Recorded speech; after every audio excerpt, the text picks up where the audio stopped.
Hey guys, Macky here. So in this video, turuan ko kayo kung paano mag long exposure dyan sa ulap and paano gumawa ng hyperlapse din using your phone. Ang kailangan natin dito Photoshop and Lightroom for desktop para magawa natin ng maayos, and also tripod. Yan, tripod and to pampindot sa shutter o shutter button na Bluetooth.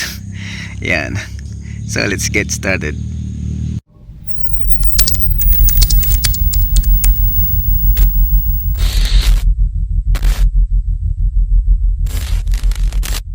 So basically ang gagawin lang natin is magka-capture tayo ng every 3 seconds or 5 seconds na photo. So bibilangin nyo na lang 1, 2, 3, 4, 5 and then capture 1, 2, 3, 4, 5 and then capture hanggang sa makarami ka ng photo. 20 minutes later. So yun guys, tapos na akong mag-captured. So meron na siguro akong 200 photos na nagawa, na na-captured pala.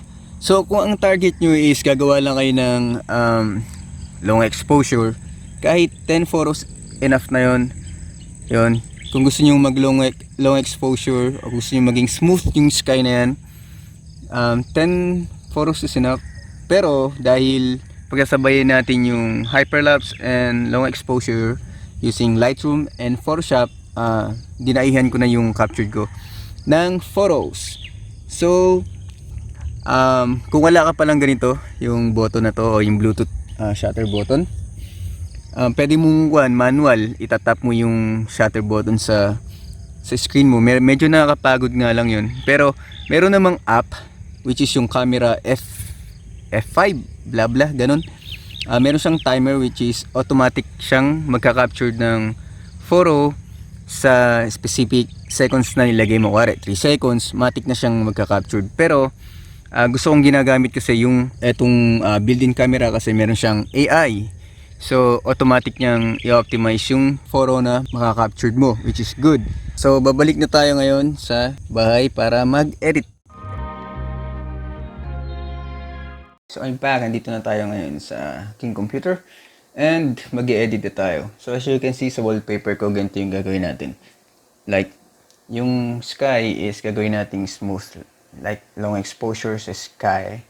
And kung napanood nyo yung previous video ko about sa paano mag long exposure sa waterfalls or sa any water na umaagos, is hindi ko nire-recommend na gawin nyo sa sky yun kasi masyado magiging blurry na. Kasi matagal gumalaw yung sky, hindi naman siya tulad ng tubig na mabilis, like seconds lang. Pero sa sky hindi ka makakagawa ng sobrang smooth na sky kasi medyo matagal yung process ng paggalaw ng sky, except kung malakas yung hangin, di ba? First is i-transfer muna yung files na na-captured natin kanina. Ang gagamitin nating application or software is Photoshop. So ito, ang gagawin natin is click mo yung file and then go to script and then load a file into stock and then click browse. So ang gagawin natin dito is hindi natin sila i-import ng sequence. Like ito yung una, di ba? So magbabaktaw tayo ng 2 or 3. Ikaw bahala kung anong gusto mo kasi ito 5 seconds yung interval. So 10 seconds yung pagitan nila. Ito una and then ito. So 10 seconds yung intervals. Mag-import ka ng mga 8, 7, 8. So yun lang muna yung gagawin natin. Mas maraming picture i-import mo, mas matagal yung pag-process. So gawin natin 8, 9, so 10 picture. Then click OK and then click OK. Then wait mo lang ma-process. So depende sa dami ng picture na in-import mo. And then after that, rename mo sila. So ito rename mo ng 1. Rename mo yung mga layer. So 3, 4, 5. Para lang madali lang. 6, 7, 8, 9, and 10. So ayan. So, ang gagawin natin is maggagawa tayo ng math. Like, ito, yung 1 na to is 100 yung opacity, diba? So, babaguhin natin yung opacity. So, yung layer 2, i-divide mo siya sa 100. So, 100 divided by 2 is 50. So, hanggang sa matapos mo hanggang 10. And that's it. As you can see, naging smooth na yung sky, diba? From here to here. And that's it. Ganun lang na simple. Tapos, pwede mo siyang i-layer. Then, flatten image. And then, go to, kasi hindi pantay yung horizon natin. So, go to filter. lens correction. Then, pantay lang natin yung horizon. And then, click OK. That's it. And then, go to filter. And then, camera raw filter. Para mag-add ng effects. And then, go to presets. Then, apply mo yung favorite preset mo. Ako, ito. Pili tayo. So, ibahin natin. Try natin ito. 1, number 2. Yeah, I think it's good. So, click OK. So, ganun lang kasimple gumawa ng long exposure sa sky using your smartphone and then Photoshop. So, kung may Photoshop ka, pwedeng-pwede ito sa'yo. Sobrang dali lang. And sa part 2 ng video naman is ituturo ko sa inyo kung paano gumawa ng Hyperlapse using LIGHTROOM and Adobe Premiere.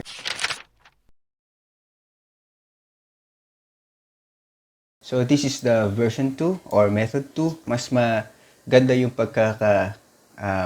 smooth ng sky dito kaysa sa method 1. So, let's get started. First is click muli yung file, and then script, and then load file and stock, and then browse mo yung mga photos. So, there you go.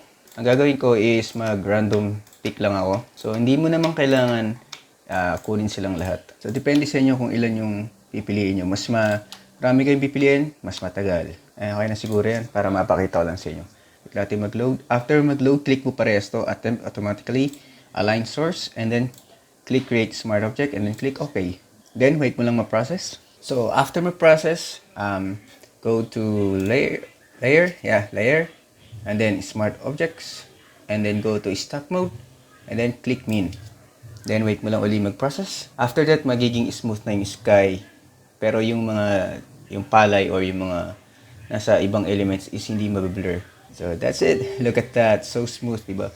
So, this is better or this is much better than the method 1. So, yeah, ganun lang. And then, ayusin lang natin yung horizon. Then, go to, lens correction. Then, ganun mo lang. Then, click OK.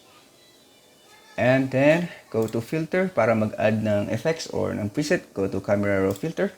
And then, go to presets. And then, apply mo yung favorite preset mo. Adjust lang natin ng konti yung blue, luminance blue. Then, saturation. And yeah, click OK. That's it. And then, click layer. And then, flatten image. And then, file. And then, export. Export as. Make sure na naka-convert siya to sRGB para mas maganda yung quality. And then, click export. Sunset. Macky. And then, save. That's it.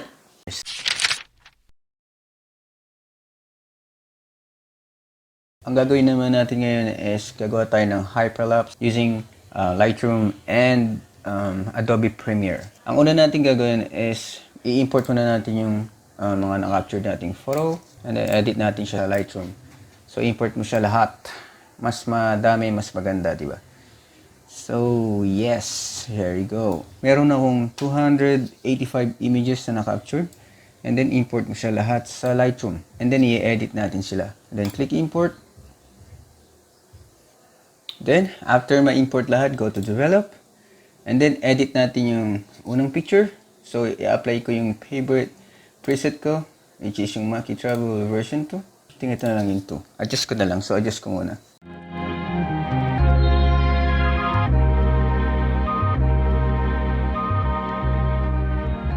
And then, after mo mag-adjust, select all.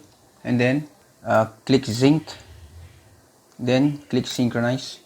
Para ma-apply silang lahat sa mga photo mo. Then, wait mo lang.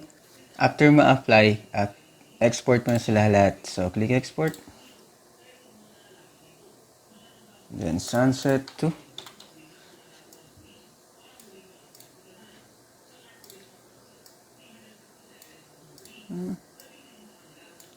Okay, 100. Quality 100. 1 hour later.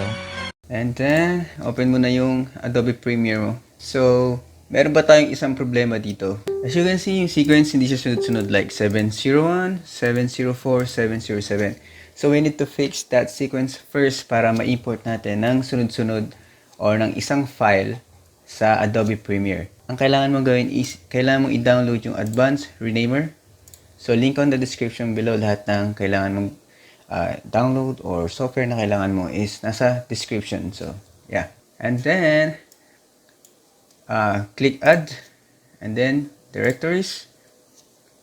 Add natin yung sunset 2. Ito. Then, click OK.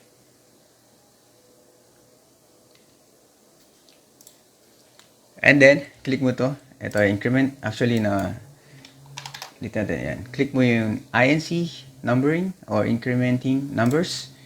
As you can see, ito lang.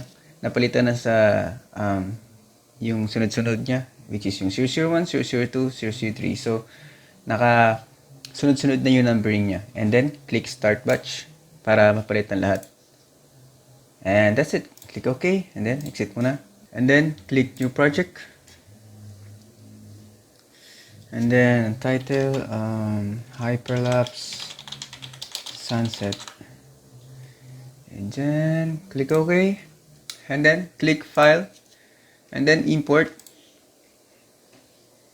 Then go to Desktop. Sunset 2. Just click the first image and click this image sequence. So click mo lang image sequence and then ito. And then click Open. Lahat ng image sa folder is magkakasama na sa isang file. And then, drag mo lang siya dito sa timeline. Go to Effects. I-scale natin siya. Yung as usual na nakikita nyo sa mga hyperlapse ko is naka-zoom in. So, mga around 180, 181. Okay. Press mo to, yung scale. Punta ka sa dulo and then back mo sa 100%. That's it. And after that, ayusin natin yung horizon kasi hindi pantay. Rotate natin siya ng around 0.9. That's it. Ayos na, diba? Ang sunod na gagawin natin is change natin yung speed and duration. So, right click mo lang, speed and duration. And then, gawin natin siyang 150%. So, pag 150%, nasa 6 seconds siya. So, siguro pwede na yun. So, click OK. After that, in-nest natin siya kasi kailangan natin siyang stabilize. Right click mo lang and then nest. And then, click OK. And then, punta ka dito sa effects and type mo stabilizer. So, ako ito, stabilizer. And then, drag mo lang yung wrap stabilizer dito sa sequence mo. And wait po lang matapos. So, after matapos yung wrap stabilizer, ready na natin i-import yung file. So, press I, and then dali mo sa dulo, and then press O, and then export na natin. Click File, and then Export, and then Media. And then click Export.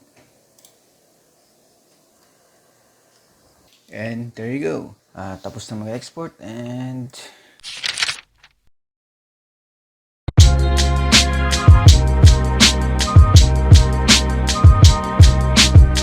thank you guys for watching and see you in my next video. Peace out.